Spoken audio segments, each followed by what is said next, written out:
نہ تو خدمت مانگتا ہوں، نہ تو تم سے فصیلتیاں مانگتا ہوں۔ لا اسألکم علیہ اجرا، میں اپنی اس عمل پر کہ میں نے مبعوث ہو کر تمہاری کایا پلٹ دی، تم باہم دست و بگریبان تھے، میں نے تھوڑی شیر و شکر کر دیا، تم متنفر تھے، دور دور تھے، تم میں لڑائیاں اور بگاڑت اور وحشت، میں نے تمہاری وحشت و بربریت کو انسانیت اور آدمیت میں تبدیل کر دیا۔ تو میں اس عمل پر تم سے کچھ نہیں مانگتا، کچھ اجر کا سوال نہیں کرتا، الا المودۃ فی القربی، ہاں میں یہ ضرور چاہتا ہوں کہ تم میرے اہل قرابت سے محبت کرو۔ الا المودۃ، مگر محبت کرو ذی القربی، جو میرے قرابت دار ہیں ان سے محبت کرو۔ اب یہ لفظ جو ہے یہ مشترک ہے ذوی القربی، لا اسألکم علیہ اجرا الا المودۃ فی القربی، یہ قربا کا جو لفظ ہے یہ مشترک ہے۔ نبی پاک صلی اللہ علیہ وسلم نے یہاں آل رسول نہیں کہا، اہل بیت نہیں کہا، خاندان نبوت نہیں کہا، صحابہ کا لفظ بھی نہیں بولا، قربا کہا ہے، الا المودۃ فی القربی، میرا قرب رکھنے والا کوئی بھی ہو، میرا قریبی کسی لحاظ سے ہو، خاندانی اعتبار سے میری اہل بیت ہو، خاندانی نبوت ہو، وہ بھی قرابت دار ہیں اور صحبت کے قریبی ہوں، اصحاب محمد مصطفیٰ صلی اللہ علیہ وسلم وہ بھی قریبی ہیں۔ اس کے علاوہ جس چیز کو سرکار سے قرب ہو گیا وہ ہم مسلمانوں کے لیے ادب کی جگہ ہے، وہ ادب کی چیز ہے۔ اب دیکھیے ملک عرب سے ہم پیار کرتے ہیں کہ سرکار عربی، ملک عرب سے پیار کرتے ہیں کہ سرکار عربی، عربی زبان سے پیار کرتے ہیں کہ سرکار کی زبان ہے، عربی لباس سے پیار کرتے ہیں، عرب سے کوئی چیز آ جائے اگرچہ یہی بات کی گئی ہو ہم اس سے بھی پیار کرتے ہیں۔ سرکار کی اونٹنی کے ساتھ پیار ہے، سرکار کی دودھ پلانے والی حضرت حلیمہ سے ہمیں پیار ہے۔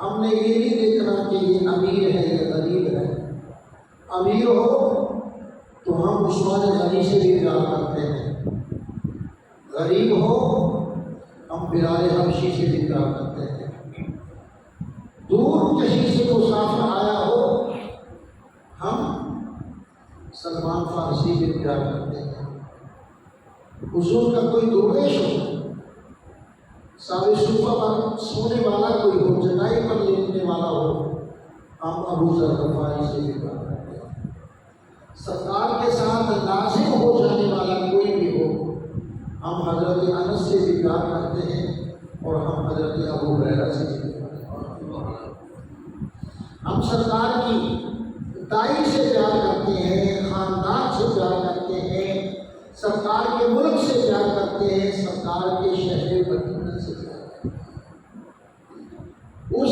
دھرتی سے پیار کرتے ہیں جہاں جہاں سرکار نے قدم رکھا فرمایا۔ بھائی ہم دار سور سے بھی پیار کرتے ہیں کہ سرکار سے اس کو نسبت ہے، اور ہم دار ہرا سے بھی پیار کرتے ہیں کیونکہ سرکار کے ساتھ اس کو نسبت ہے۔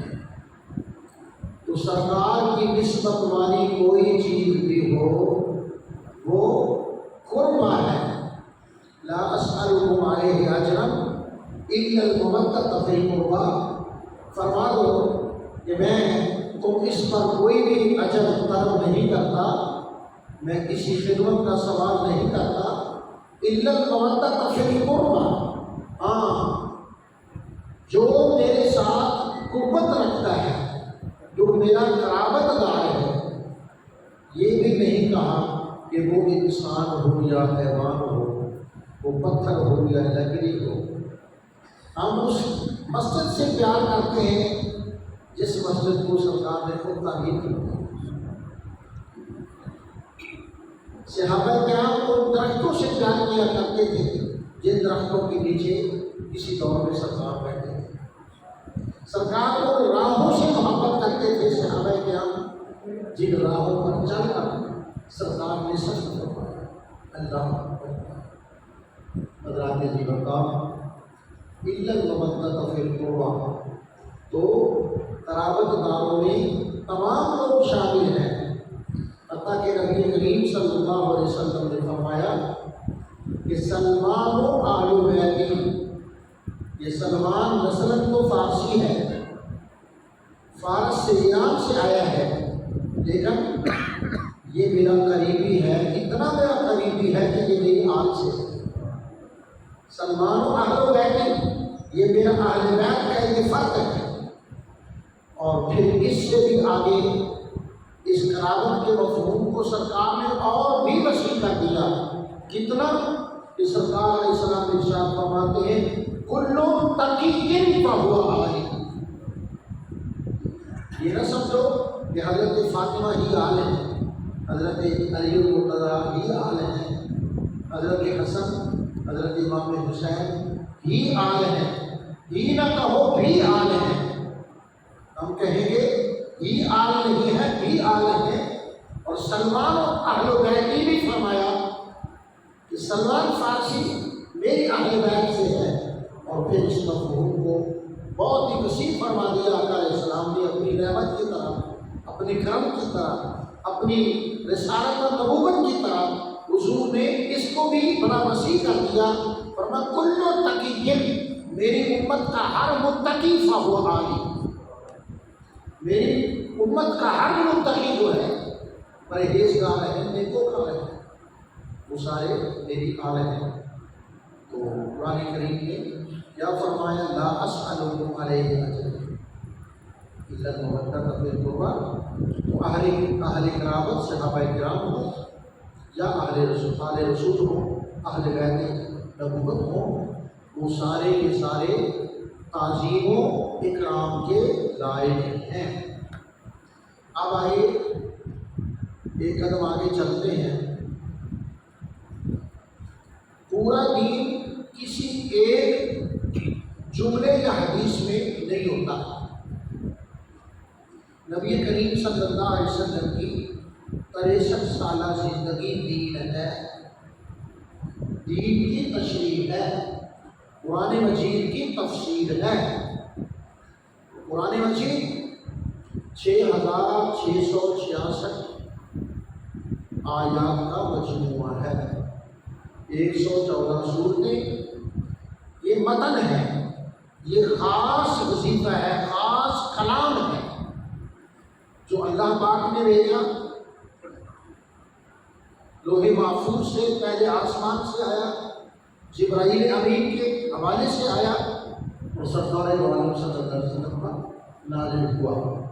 یہ 114 صورتیں ہیں، اور ان 114 صورتوں کی تفسیر سرکار کی پوری زندگی کہ صلی اللہ علیہ وسلم۔ لہذا ہم کسی ایک حدیث کو دیکھ کر صرف یہ نہیں کہیں کہ بس یہ آ گیا اور یہی ہے اور کچھ نہیں ہے، نہیں، اور بھی بہت کچھ ہے، اور بھی بہت کچھ ہے۔ لوگ 3 حدیثیں میں آپ حضرات کی خدمت میں عرض کروں گا، جن کا اجتماعی مفہوم یہی ہے الا المودۃ فی القربی۔ پہلی حدیث یہ ہے کہ لوگوں میں تم میں دو چیزیں چھوڑ چلا ہوں، ترکت فیکم، میں تم میں دو چیزیں چھوڑ چلا ہوں، تم ان دونوں چیزوں کو اچھی طرح سنبھال لو، پکڑ لو، عامل ہو جاؤ، ان چیزوں کو قابو کر لو، ان سے تمسک کرو، ان کو اختیار کر لو، لن تضلوا بعدی، میرے بعد تم گمراہ نہیں ہو گے۔ وہ دو چیزیں کیا ہیں؟ فرمایا ایک قرآن مجید اور دوسری آل۔ سبحان اللہ۔ ایک قرآن مجید کتاب اللہ، کتاب اللہ ہے وَإِتْرَتِي، میں اللہ کی کتاب کو میں چھوڑ چلا ہوں، وَإِتْرَتِي، اور دوسرا اپنی اولاد چھوڑ چلا ہوں۔ یہ ایک حدیث ہے جس پر الحمدللہ ہمارا ساری امت کا عمل ہے۔ دوسری حدیث بات سن لیجیے، نبی کریم صلی اللہ علیہ وآلہ وسلم ارشاد فرماتے ہیں، میں تم میں دو چیزیں چھوڑ چلا ہوں، دونوں کو اختیار کرنا، ایک کی طرف نہیں، دونوں کو اختیار کرنا۔ اگر تم ان دونوں چیزوں سے تمسک کرو گے، ان دونوں چیزوں کو لازم کر لو گے اپنے لیے، ان دونوں کے دامن میں تم جگہ بنا لو گے، لن تضلوا بعدی، میں محمد یہ گارنٹی سے یہ کہہ سکتا ہوں، اس بات کی تمہیں ضمانت دیتا ہوں کہ تم میری بات گمراہ نہیں ہو۔ اب وہ دو چیزیں کیا ہیں؟ پہلا کیا تھا؟ کتاب اللہ وَإِتْرَتِي، اللہ کا قرآن، اللہ کی کتاب اور میری اولاد۔ اور دوسرے مقام پر فرمایا کہ میں دو چیزیں چھوڑ چلا ہوں، ان سے تمسک کرو، ان کو اختیار کر دو تو میرے بات گمراہ نہیں ہوگے۔ وہ دو چیزیں کیا ہیں؟ فرمایا کتاب اللہ و اصحابی، اللہ کی کتاب اور میرے صحابہ۔ اب تیسری حدیث سے بات نہیں سمجھیے، نبی کریم صلی اللہ علیہ وسلم نے فرمایا میں تم میں دو چیزیں چھوڑ چلا ہوں، ان دونوں کو اختیار کر دو، ان دونوں سے تمسک کرو تو میرے بات تو گمراہ نہیں ہونے لگے۔ وہ دو چیزیں کیا ہیں؟ فرمایا ایک ہے اصحاب رسول اور دوسرے ہیں اطرتی، میری آل۔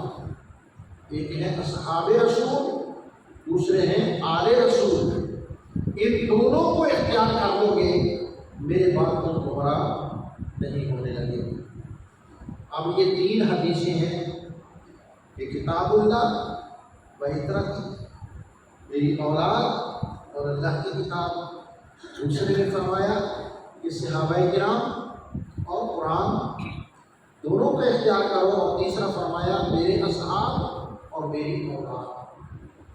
اب ان تینوں چیزوں کو جمع رکھنا ہے، یہ نہیں کہ ہم ایک حدیث پر عمل کریں اور دو کو چھوڑ دیں، دو پر عمل کریں تین کو چھوڑ دیں، ایسا نہیں ہے۔ یہاں تک کہ سرکار علیہ السلام نے فرمایا کہ میرے صحابہ اور میری اولاد کی مثال کسفینہ نوح علیہ السلام کی کشتی کی مثال ہے، جو اس میں من راکبہ، جو اس میں سوار ہو گیا وہ ہدایت پا جائے گا، وہ فلاح پا جائے گا، وہ کامیاب ہو جائے گا۔ اس لیے امام اعلیٰ حضرت رحمۃ اللہ علیہ نے ان دونوں حدیثوں کو جمع کیا اور ایک شعر میں اس کو یوں پیش فرمایا ہے۔ اعلیٰ حضرت فاضل بریلوی امام احمد رضا کشتہ عشق مصطفیٰ صلی اللہ علیہ وسلم فرماتے ہیں کہ اہل سنت کا ہے بیڑا پار، اہل سنت کا ہے بیڑا پار، اصحاب رسول نجم ہے اور ناؤ ہے، اور ناؤ ہے اطرت رسول اللہ کی۔ اہل سنت کا ہے بیڑا پار، اصحاب رسول نجم ہے اور ناؤ ہے فطرت رسول اللہ کی کہ رسول اللہ علیہ السلام نے صحابہ کرام کے بارے میں یہ فرمایا کہ الصحابی کا نجوم، میرے ستارے، میرے صحابہ ستاروں کی مانند ہیں۔ اور دوسری حدیث پاک میں فرمایا میری آل کشتی نور کی مثال ہے۔ تو اب منزل مقصود پر پہنچنے کا ارادہ ہے تو ان دونوں چیزوں کو اختیار کرنا ضروری ہے۔ اگر کشتی میں سوار ہو جاؤ گے اور ستاروں کی مدد نہیں لو گے تو تم پھر بھی منزل پہ پہنچنے نہیں لگے۔ اور اگر کنارے پر بیٹھ کر ساحل سمندر پر بیٹھ کر صرف ستارے کو تکتے رہو، کشتی میں سوار نہ ہو کہ کنارے پر تم ستاروں کو ہی تکتے رہ جاؤ، پھر بھی تم منزل مقصود پر نہیں پہنچو گے۔ تو اصحاب رسول بھی ضروری ہے اور آل رسول بھی ضروری ہے۔ یعنی یہ حالات نے کتنے موڑ کھائے، کتنی ضرب ستم ظریفی ہے کہ ہمیں اب اصحاب رسول کے ایمان کے درائل دینے پڑتے ہیں۔ یعنی بات اتنی ناگفتہ ہے کہ ہمیں بڑے زور کے ساتھ زوردار انداز میں آیات قرآنی اور احادیث مصطفیٰ پیش کرنا پڑتے ہیں اور ہمیں ثابت کرنا پڑتا ہے کہ اصحاب رسول مومن ہیں۔ اتنے حالات خراب ہیں اور ہمیں قرآن مجید کی آیات پر آیات اور احادیث پر احادیث پڑھنا پڑتا ہے کہ آل رسول جو ہیں یہ تعظیم اور اکرام کے قابل ہیں، ان کے بغیر ہمارا گزارا نہیں ہے۔ ہمیں یہ آیات اور احادیث پڑھ کر ثابت کرنا پڑتا ہے۔ بھئی کیوں اس کی ضرورت پیدا ہو گئی؟ اس کی ضرورت اس لیے پیدا ہو گئی کہ لوگوں نے تحریر اور تقریر میں قدر ہی اتنا کیا ہے، دین کی بات بڑی بےایمانی سے کی ہے۔ دین کی بات کرنی ہے تو دین کے ساتھ کرو، ایمان کی بات کرنی ہے تو بڑی ایمانداری سے کرو۔ جیسا کہ میں نے 3 حدیثیں پیش کی، یہ مختلف حدیث کی کتابوں میں ہے کہ کتاب اللہ و اطرتی، ان دونوں چیزوں کو پکڑ لو، میرے بات کو گناہ نہیں ہوگے۔ ایک اللہ کی کتاب ہے، ایک میری اولاد۔ اب اسی کو لے کر چل پڑے وہ نہیں، بات نہیں بنے گی۔ اس لیے نبی پاک علیہ السلام نے گویا کہ یہ کیا کہتے ہیں اس کو، مثلث، کیا کہتے ہیں ہمارے بچے جیومیٹری میں بیٹا کیا کہتے ہیں مثلث؟ مثلث کیا ہوتا ہے؟ جس کے 3 اضلاع ہوں، جو 3 اضلاع ہو نا اس کو مثلث کہتے ہیں۔ تو سرکار علیہ السلام نے پیمانے کی طرح 2 طرفیں نہیں رکھی کہ یہ لے لو اور یہ لے لو اور تم کامیاب ہو جاؤ۔ سرکار نے مثلث بنا دی ہے کہ میری آل یہ مثلث کا پہلا ذرا ہے، جی پہلی نکر ہے، اور دوسرا کتاب اللہ، اور تیسرا اصحاب رسول۔ اب مثلث کی شکل تب ہی بنے گی جب تینوں کونے مکمل ہوں گے۔ اگر 2 کونے مکمل ہوئے تو پھر یہ مثلث تو نہ رہی۔ تو سرکار نے 3 دفعہ یہ کیوں فرمایا؟ سرکار نے مثلث بنائی ہے، اس مثلث کو قائم کرنے ہی ہماری نجات ہے، ورنہ ہماری نجات نہیں ہے۔ پھر اسی شخص کی مثال ہم ہوں گے جو کشتی میں تو سوار ہے، یعنی آل رسول کا تو ادب کر رہا ہے اور ستاروں سے بے نیاز ہو چکا ہے۔ اب دھکا جدھر سمندر لگائے گا ادھر جائے گا، وہ ڈوب گئی نا پیچھے کشتی، تو ان والا ہی حال ہوگا کہ بس خدا خیری کرے، نہ جانے کہاں یہ ٹکرائے گی، کہاں یہ زیر و زبر ہوگی، کہاں یہ فنا ہو جائے گی۔ اور اگر کہے جی ستارے بڑے ضروری ہیں، اصحاب بڑے ضروری ہیں، تو میں تو بھائی ساحل پر بیٹھا ہوں اور ستاروں کو دیکھ رہا ہوں، تو بھائی ساحل پر بیٹھ کر ستاروں کو بھی تکنے والا کبھی منزل مقصود پر نہیں پہنچتا جو کشتی میں سوار نہ ہو۔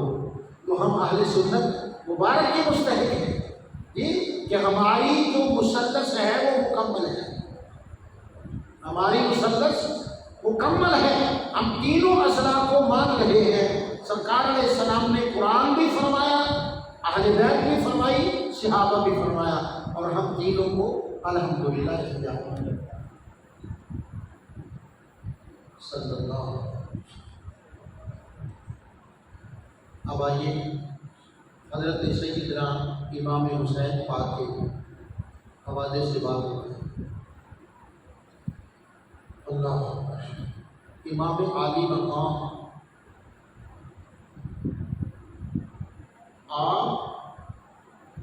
آپ کی ذات پاک صرف ایک ذات نہیں ہے، آپ صرف ایک شخص نہیں ہیں، بلکہ آپ ایک کردار ہیں، ایمان کا، جرأت کا، شجاعت کا، دین کا۔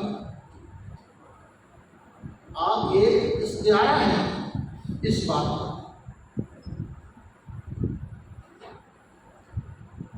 آج ہر انسان اپنے آپ کو پسند یہ کر رہا ہے کہ میں بہت ساری دنیا اکٹھی کروں، میں سوکھا ہو جاواں، دولت کی ریل پیل ہو، میرے پاس زمین ہو، باغات ہوں، قلعے ہوں، محلات ہوں، گاڑیاں ہوں، بنگلے ہوں، سونا چاندی ہو، نقدی ہو، میرے پاس بڑا بھاری بینک بیلنس ہو۔ تو میرے بھائی، اگر یہ ہر انسان کی طرح امام حسین بھی یہ چاہتے ہیں تو کیا کچھ نہیں ہو سکتا تھا؟ یزید تو یہ چاہتا تھا کہ مولوی جی ساری گلیں بھی سن رہا کرو، اسی بادشاہ سارے نال گل بات کرو، تشریف لے آؤ ملک شام، یا پھر اسی تھوڑے کو آ جانے بیٹھ گل بات کریے، تسی بھی کھائی لو۔ آج ہماری ساری سیاست اسی پر چل رہی ہے، نہ ہمیں تنگ کرو، نہ تم تنگ ہو، تم بھی اس قوم کو سیوا کرو اور کھائے جاؤ، اور رل کے کھائیے، رل کے لوٹیے، اور لٹ مچائیے، اور ادھم مچائیے، پاکستان کو اندھیر نگری بنا دیں، لٹو چھپا۔ اگر سارے لوگوں کی طرح امام حسین بھی یہ چاہتے تو کیا کچھ نہیں ہو سکتا تھا؟ امام حسین کے لیے کتنے غلاموں کا انتظام ہو سکتا تھا، کتنے خدام خاص کا اہتمام ہو سکتا تھا، کتنی عرب کی حسیناؤں کا جھوٹ ہو سکتا تھا، کتنی آپ کے لیے کنیزوں کا اہتمام ہو سکتا تھا، سر سے لے کر پاؤں تک آپ سونے کے کنگن اور سونے کے زیورات سے بن سکتے تھے۔ آپ مکہ معظمہ اور مدینہ منورہ اور ملک شام، یمن، فارس اور ایران اور کیا کہتے ہیں مصر اور ترکی، جی ان علاقوں میں آپ کے محلات ہوتے،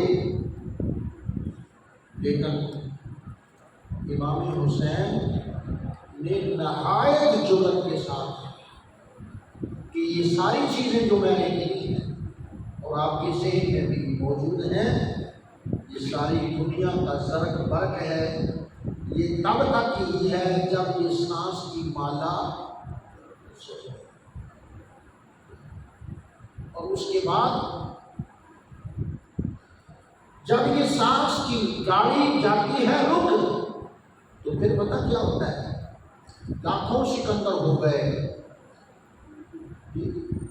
لاکھوں سکندر ہو گئے، لاکھوں گداگر ہو گئے، خاک میں جب مل گئے سارے برابر ہو گئے، خاک میں جب مل گئے۔ تو سیدنا امام حسین اپنی مختصر سی زندگی کو حسین جمیل اور آسان بنانے کے لیے آپ اتنا بڑا سودا، خسارے کا سودا کیوں کرتے؟ ورنہ امام حسین پاک کا خون اتنا سستا نہیں تھا جتنا کہ سستا سمجھا گیا تھا۔ امام حسین پاک کا یہ میاں وقت وقت کی بات ہوتی ہے، وقت وقت کی بات ہوتی ہے۔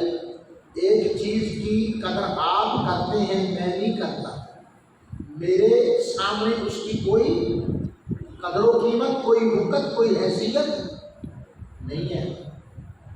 اسی طرح کوئی ایسی چیز بھی ہو سکتی ہے جس کو میں بڑا اعلیٰ سمجھوں گا، میں بڑا اس کو افضل سمجھوں گا، میں اس کو بڑی وقت اور اہمیت دوں گا، لیکن آپ اس سے غیر مانوس ہوں گے۔ آپ کی نگاہ میں، آپ کے ذہن دماغ دل میں اس کا کوئی خاص مقام نہیں ہوگا۔ بھائی یہ تو قرآن مجید میں بھی ہے کہ بھائیوں کو پتہ نہیں تھا کہ یہ یوسف نامی صرف بھائی ہے یا کچھ اور بھی ہے۔ ہم کسی نہ اجنبی آدمی کو اپنی طرف متوجہ کرنا، او بھائیا، تو حضرت یعقوب کے بیٹوں نے یوسف کو پایا ہی سمجھا تھا نا یار، او پایا، انہوں نے پایا سمجھا تھا، مایا نہیں سمجھا تھا، پایا سمجھا تھا۔ اگر مایا سمجھا ہوتا تو بشروہ بسامان بخش دراہم معدودہ، قرآن میں نہ اترتا کہ ظالموں نے، گائیوں نے، ان کی معافی ہو چکی ہے۔ میں تو واقعی کی بات کر رہا ہوں، اللہ پاک نے ان سب کو معاف کر دیا کہ انہوں نے کنویں سے نکال دیا، نکال کر پیار نہیں کیا، بلکہ صداقتوں سے کہا یہ ہمارا بھاگا ہوا غلام ہے اور یہ چوریاں بڑی کرتا ہے، ہم تو ویسے ہی اس کو نا بیچنا چاہتے ہیں۔ تو پھر کیا ہوا؟ بشروہ بثمن بخس دراہم معدودہ، چند کھوٹے سکوں کے عوض، جو 18 یا 19 سکے تھے، ان کے عوض بھائیوں نے، وہ بھائی جی کو بھاؤ، یہ راوی کہہ رہے ہو بھاؤا، کدھر تو جانا کیا ہو، اور بھاؤا، تو یعقوب علیہ السلام کے بیٹوں نے بھاؤ سمجھا تھا، اس لیے غلط بھاؤ لگا دیا، یہ بھاؤ جو سمجھا، تو چند سکے بھاؤ لگا کر بھاؤ کو بیچ ڈالا، اور نہ بیچنے والوں کو پتا تھا کہ کس کو بیچ رہے ہیں، نہ خریدنے والوں کو کوئی پتا تھا کہ ہم کیا چیز خرید چکے ہیں۔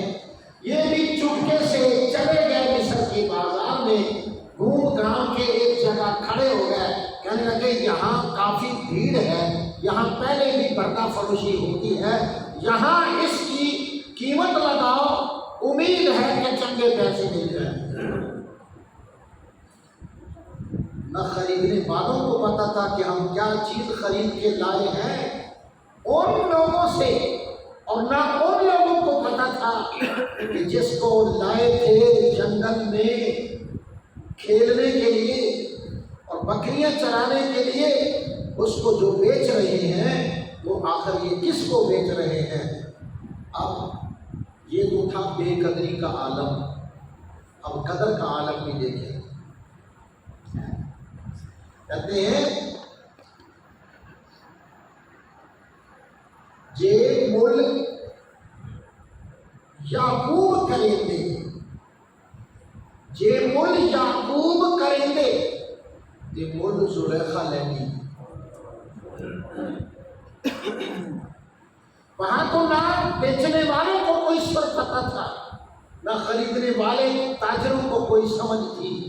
انہوں نے ایک لڑکے کو بیچا، انہوں نے ایک حسین و جمیل لڑکے کو خریدا، اور اندر کی بات اندر ہی رہی۔ یہ تو پھر خدا کی قدرت ہے کہ رب العالمین جل جلالہ کی غیرت کو جی آواز دی گئی، اس کے نبی کو بیچا گیا۔ اللہ اکبر۔ تو میرے کریم خدا نے بدلہ پھر کس طرح دیا کہ پورے مصر کو نبی پاک حضرت سیدنا یوسف علیہ السلام کا غلام ہو، ان کی عورتیں بھی بک گئیں، ان کے بچے بھی بک گئے، شیرخوار بچے بھی بک گئے، ان کی جائیدادیں بھی بک گئیں۔ اس وقت سجنوں پتہ ہوتا ہے کہ یہ چیز کیا ہے۔ کسی شاعر نے اتنا ہی خوبصورت تھا کہ کسی کو کیا پتہ ہے، ہاں حضرت یعقوب کریں، یوسف کی بولی لگائیں، اور خریدنے والے کون ہوں؟ زلیخا ہو۔ تو پھر آگے وہ لکھتا ہے جان دیندی ایک دیگ دے بدلے، جان دیندی ایک دیگ دے بدلے تے وہ بھی قبول نہ تھیندی۔ زلیخا کہتی اے یعقوب اپنے بیٹے کی صرف ایک زیارت کرنے دو اور میری جان لے لو، میری جان لے لو۔ حضرت یعقوب اس بڑے فیصلے کو آئیں بائیں کر جاتے، فرمایا اتنا سستا سودا نہیں ہے یوسف، اتنا سستا سودا نہیں ہے کہ ایک جھلک دکھانے پر میں تمہاری جان لے لوں۔ فرمایا نہیں، یہ اس سے بھی قیمتی گوہر ہے۔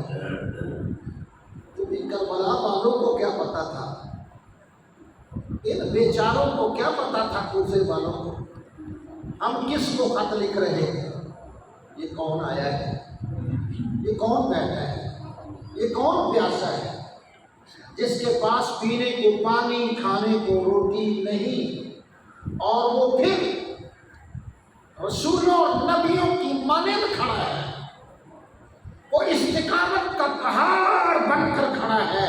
باطل ٹکرائے گا تو پاش پاش ہو جائے گا۔ میں یہ کہتا ہوں، ٹائم تو بہت قلیل ہوتا ہے، میں یہ کہتا ہوں کہ یہ ایک کربلا تھی، ایک کربلا تھی۔ امام حسین بڑی خوبصورتی کے ساتھ گزر گئے۔ میرا ایمان ہے کہ ایک کی جگہ 100 کربلائیں بھی ہوگی تو اسی تسلسل، اسی ہمت اور اسی استقامت کے ساتھ ہر ایک کربلا کو امام حسین اس طرح پار کر جاتے، کیونکہ دودھ سیدہ فاطمہ کا دیا ہوا ہے، گود رسول اللہ کی گود میں وہ پلے ہوئے تھے، اس لیے وہ حیدر کرار کے فرزند تھے۔ نبی پاک صلی اللہ علیہ وسلم کی لعب تحقیق کی گٹی ان کو نصیب تھی، آقا علیہ السلام نے ان کے کانوں میں اذان پڑی تھی، وہ استقامت کا پہاڑ کیوں نہ بنتے۔ کروڑوں درود ہوں آل رسول پر، کروڑوں سلام ہوں سیدنا امام حسین پر۔ اب ہمیں چاہیے کہ ہم یزیدیت کو ہمیشہ کے لیے دفن کر دیں اور حسینیت حسین کے پاک جھنڈے کے نیچے زندہ رہیں اور ترقی کریں۔ ایسا نہ ہو کہ ہمارے کام تو ہوں یزید والے اور نعرے ہم حضرت امام حسین کے لگاتے ہیں۔ یزید نماز نہیں پڑھتا تھا اور امام حسین نے سجدے میں سر کٹایا، تو بولو کیا کرنا چاہیے، نماز نہیں پڑھنی چاہیے یا پڑھنی چاہیے؟ بے نماز ہونا یہ حسینیت ہے یا نماز میں سر کٹانا یہ حسینیت ہے؟ جھوٹ بولنا یہ حسینیت ہے یا جھوٹ بولنا یزیدیت ہے؟ وعدہ خلافی کرنا یہ حسینیت ہے یا وعدہ خلافی کرنا یزیدیت ہے؟ میرے بھائی، امام حسین پاک نے کربلا کے اندر حق ادا کر دیا، کھول کر بیان کر دیا، عملی تفسیر بتا دی اور سنا دی اور سمجھا دی آنے والی قیامت تک کی نسلوں کو کہ یہ ہوتا ہے حق، حق پر کھڑے ہونا۔ یہ کیا تھا؟ یہ واقعہ کربلا کو اگر ایک جملے میں آپ بیان کریں تو کیسے ہو سکتا ہے؟ اس طرح ہو سکتا ہے کہ امام حسین فرما رہے تھے کہ ووٹ غیر اہل کو نا اہل کو دینا حرام ہے۔ پورا واقعہ کربلا ایک جملے میں، پورا واقعہ کربلا ایک جملے میں یہ ہے کہ نا اہل کو ووٹ دینا اشد الحرام، اپنی ساری اولاد کو بے آب و گیار میدان میں قربان کرنا آسان ہے حسین کے لیے، اور نا اہل کو ووٹ دینا مشکل ہے۔ ہم کیا کر رہے ہیں؟ ہر کوئی رو رہا ہے کہ فلانا غلط ہے، فلاں چور ہے، فلاں ڈاکو ہے، فلاں ہے، لیکن ہم اپنے اعمال کو نہیں دیکھ رہے۔ ووٹ کو عزت دو، آپ نے یہ بھی بازاری لفظ ہے، میں کہتا ہوں بازاری لفظ ہے، کیونکہ انہوں نے خود یہ کام نہیں کیا۔ اپنی قوم کو پہلے بتاؤ کہ ووٹ شے کیا ہوتی ہے، اگر سمجھ نہ آئے تو پھر سارے چلو کربلا کے میدان میں اس خدا کے شیر سے پوچھتے ہیں تو وہ آپ کو بتائے گا اور فتویٰ دے گا۔ حضرت مفتی امام حسین رضی اللہ تعالیٰ عنہ یہ فتویٰ دیں گے کہ 72 تن کو قربان کر دینا آسان ہے اور نااہل کو ووٹ دینا بہت مشکل ہے۔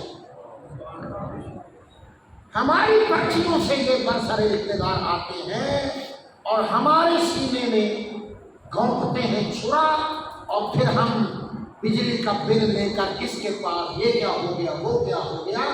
یہ بہت بعد میں ہوا ہے، یہ کیکر پر کانٹے بہت بعد میں لیے لگے ہیں۔ 5 سال پہلے تم نے کیکر کاشت کیوں کیا؟ یہ کانٹے تم نے کاشت کیے تھے، اب وہ جھاڑ بن گئے ہیں، وہ تمہیں چبھتے ہیں، اب تم تکلیف محسوس کرتے ہو۔ سارے واقعے کربلا کو ایک جملے میں ادا کرنا اس کے سوا نہیں ہو سکتا۔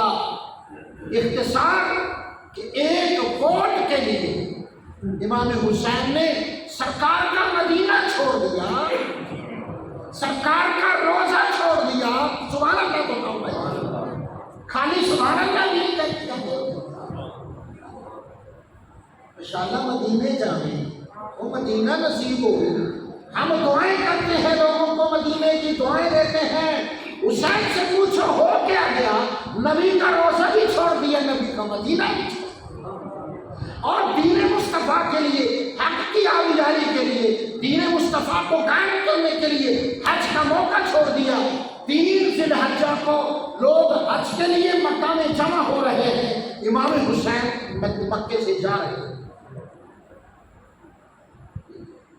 سارے لوگ نیکیاں کمانے کے لیے، گناہ معاف کروانے کے لیے مدینہ اور مکہ کی طرف توجہ کر رہے ہیں اور سفر کر رہے ہیں، میدان عرفات میں اکٹھے ہونے کی جناب کوشش کر رہے ہیں، اور امام حسین مکے سے نکل کر میدان کربلا کی طرف جا رہے ہیں۔ میرے بھائیوں، نتیجہ کیا نکلا میدان کربلا کا؟ کہ دین مصطفیٰ قیمتی ہے، مدینے سے بھی، روزے سے بھی، حج سے بھی، زکوٰۃ سے بھی، نظام کائنات سے بھی، اپنے وجود سے بھی، علی اصغر سے بھی، علی اکبر سے بھی، قاسم کی جوانی سے بھی، اور حضرت علی اکبر کی شبیہ مصطفیٰ سے بھی، حضرت زینب کی رضا سے بھی، حضرت رسول اللہ کا دین افضل ہے، اور یزید اور یزیدیوں کو ووٹ دینا بہت مشکل ہے۔ میرے بھائیوں، اللہ رب العالمین ہمیں یہ فلسفہ کربلا سمجھنے کی توفیق نصیب فرمائے۔ اگر ہماری قوم یہ فلسفہ موت و حیات، یہ حق و باطل اور کارزار کربلا کی حقیقت سمجھ لے تو پھر پاکستان میں اسلامی انقلاب آ جائے گا، آ جائے گا انقلاب۔ لیکن ہمارا مصیبت یہ ہے کہ ہمارے گھر کے سامنے بڑی ساری گاڑی آ کر کھڑی ہوتی ہے، 2-4 ٹشرے وہاں سے اترتے ہیں، ایک لمبا سا جماعت اترتا ہے، کہ آپ سے وہ متعارف تو ہوتا ہی ہے، آپ کہتے ہیں خان صاحب وہ ووٹ تک واٹے ہی نہیں میں آ گئے، ووٹ کا بادشاہ جی دینے کو انہوں نے کمایا، اس کی گاڑی ابھی دھواں چھوڑ کر پڑھنے نکر نہیں گئی ہوتی تو دوسرا آ جاتا ہے امیدوار، کہتے سرکار پچھلی بار بھی تھوڑے اسی کا ہے تو نعرے حسین کے کام رسید والا اگر الٹ ہو جائے کہ ہم کام حسین والے کریں اور حسین کے جھنڈے کے نیچے کھڑے ہوں تو پھر بل بجلی اس طرح نہیں آئیں گے۔ بل بجلی لوگوں کو اس طرح لگے ہیں جس طرح بجلی کا جھٹکا لگتا ہے۔ لوگ موت و حیات کی کشمکش میں ہیں اور ہمارے بزرگوں کو پتہ ہی نہیں ہے کہ ادھر سے ادھر اڑان ہے، ادھر سے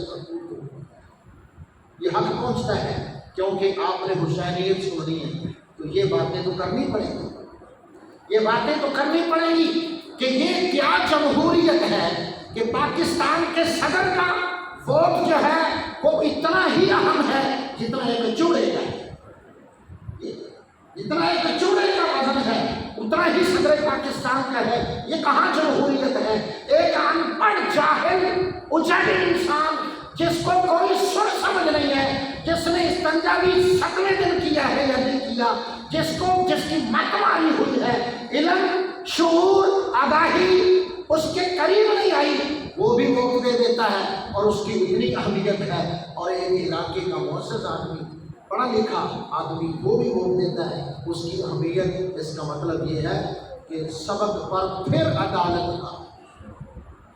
اقبال کہتے ہیں وہ تو سکولے نہیں گیا کاکا، او پڑھنا کچھ کاکا پڑھنا، سبق پر پھر عدالت کا، شرافت کا، امانت کا لیا جائے گا تجھ سے کام، قوموں کی امامت۔ وصلی اللہ تعالی علی رسولنا محمد علیہ وسلم۔